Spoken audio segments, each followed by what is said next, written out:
It is Monday, February 26th, and the Splash Zone is back in your life. I am Matt Modi with my three favorite NBA player props for tonight's NBA betting slate. We got a small slate for the NBA today, but I was able to find three plays that I did really like. Before I can give you today's picks, I got to do a recap from the weekend, which was amazing. I recap every single day, good or bad, but it's always fun to recap when we have an incredible weekend. Saturday, the last time you saw a video from me, I gave out three picks on the YouTube channel. We got two of those three to cash. I added a couple more plays via my dub club. We got those to cash as well. So we ended Saturday 3-1. Yesterday, I did not have a video, but I did put out plays via the community tab. I just posted them. I put them out on my dub club as well, and I posted them on Twitter. We got all four of our plays to cash yesterday. We ended the weekend 7-1. Up 8.30 units. Just an incredible weekend that we were able to have. That brings our entire profit on the entire season.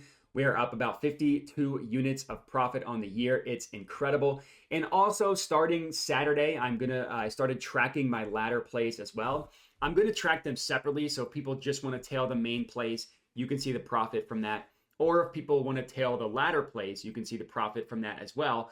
So on the entire season, we're up, like 52, 53 units. And then our ladder plays, again, it's only 2 days of doing this, but we are up about a half a unit on those. Unfortunately, I didn't get any of my ladder plays to cash on Sunday, but we got a couple to cash on Saturday, therefore the profit.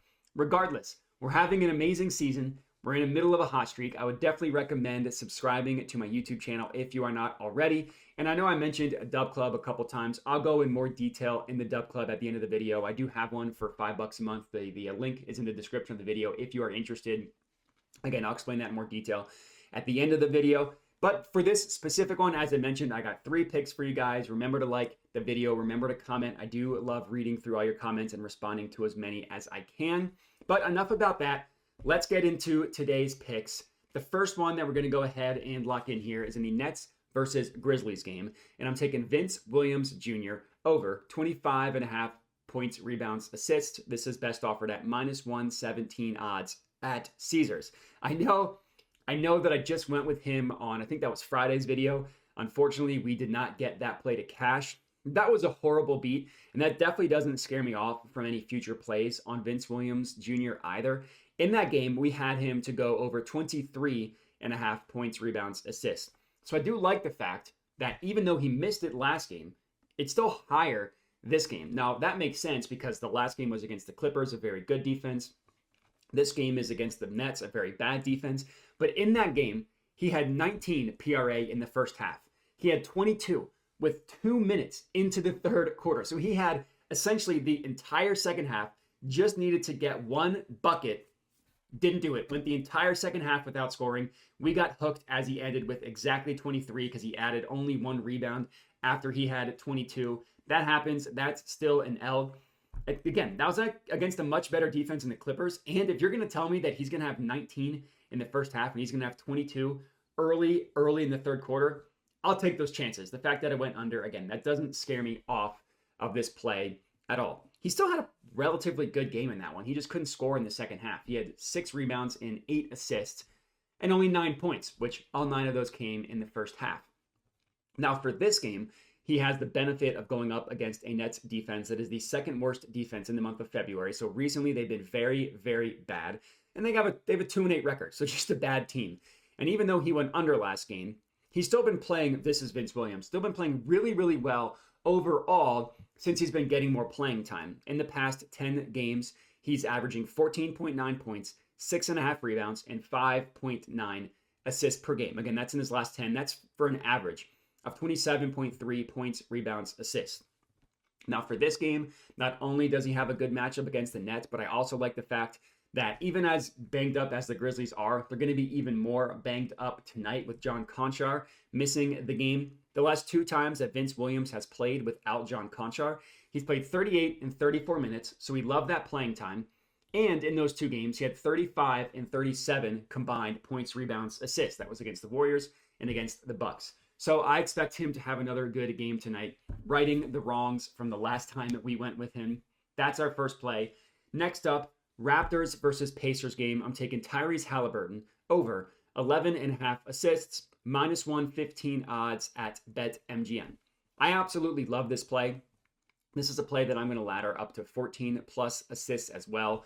That's at a plus 220 odds at FanDuel, and I put a half unit on that one. So the official play is the over 11.5 assists, with the ladder play at 14 plus assists at plus 220 odds. Again, that's a half unit play. And I will track the ladder plays moving forward. They'll just be in a separate category.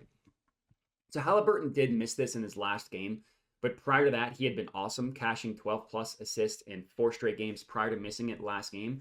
I like the fact that his playing time has normalized. He's back to playing over 30 minutes after a couple weeks there where they had limited playing time as he was coming back from his injury. Now, the Pacers are on the second half of a back-to-back, which there was a little bit of a concern there, but there's no, as of right now, I can only give you the most recent information. As of this morning, there's no indication that he's either going to miss the game or have limited playing time. He should play his normal allotment of minutes now that he's fully recovered from that injury. Again, he's played 30 or more minutes in each of the past 5 games, and that's the expectation for tonight as well. On the entire season in games in which Halliburton has played 30 or more minutes, he's gone over 11.5 assists in 22 of 32 total games, in 7 of his last 10, and in 10 of his last 15 as well. So he's been playing well, and now for this game, he gets the benefit of going up against a train wreck of a Raptors defense. The Nets defense has been horrible recently, so have the Raptors. Basically, since the Raptors traded away OG Anunoby and Pascal Siakam,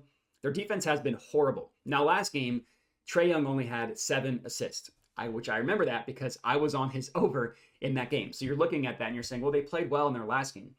Trae Young had 20 potential assists in that game. 20 potential assists. The Hawks just couldn't make a shot. But if you're telling me that Halliburton and Trae Young are going to get 20 or more potential assists, that would make me very, very confident that this play would go over. It's all about the process as opposed to the results. And Halliburton, he's averaging the most potential assists per game in the entire NBA at 19.4. And if you dig even a little bit deeper, according to Courtside Pal, the Raptors are giving up the 4th most assists per game to someone of Halliburton's playmaking style. And again, they've just gotten worse recently as they've traded away their entire team. So I absolutely love this play. Halliburton over 11.5 assists, and we're laddering him to 14 plus as well. Next up, our third and final pick of the evening, Heat versus Kings game. Domantas Sabonis under 20.5 points, -110 odds at BetMGM. For our last play of the slate, let's go for an under play as well. Fading Sabonis against the Heat. Sabonis has been playing really well recently. We'll kind of dig into that a little bit because he has been playing well, but doesn't really scare me off for this one. But this is just not a matchup for Sabonis at all. The Heat have a really, really tough defense, specifically against centers. Even without Jimmy Butler, this is obviously more of a Bam thing than anything else. If you can't shoot from the perimeter, you're going to have a hard time scoring against the Heat. And even as good as Sabonis has been recently, he's been racking up a bunch of triple-doubles. He's been doing it as a playmaker and a rebounder. He hasn't been really scoring any more than normal. He's gone over this number in only 5 of his last 15 games. Now, as I mentioned, he has a really, really tough matchup against the Heat. The Heat are giving up the fewest points per game to centers in the entire NBA. Since February 6th, only one center has gone over their point total over-under against the Heat, but that was Kristaps Porzingis, who's obviously a very good shooter. Sabonis is not. Every other player not only went under 20.5 points, but went under their point total over-under. Like Valanciunas had an over-under of 13.5, and he went under.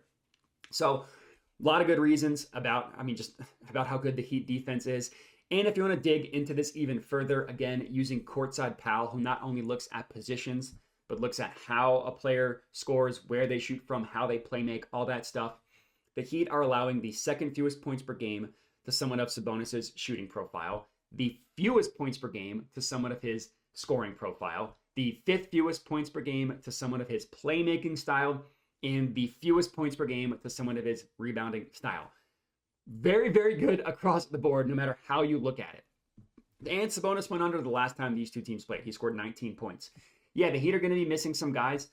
None of those guys that are going to be missing are going to be on the interior, which means that their defense should be stout as ever against a guy like Sabonis.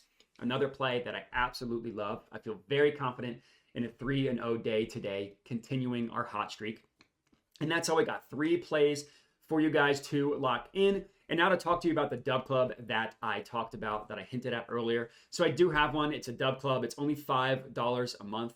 All I do, it's plays that I give out for free on YouTube or on Twitter. I send out early via Dub Club. So if you like the plays that I'm giving out, but you don't always have time to watch the YouTube videos, that's when I push people to the Dub Club. I send them out immediately when I decide what my plays are, so you can get them in before odds change and stuff like that.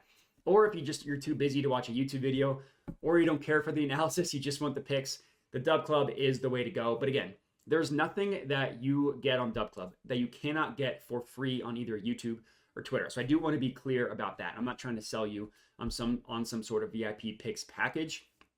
Dub Club is just a way to get everything texted to you immediately without needing to watch the YouTube video or anything like that. So if you want them via Dub Club or if you want them via YouTube, either option is totally fine with me. $5 a month for Dub Club, completely free on YouTube. And that's all we got. Appreciate everybody for watching and have a good one.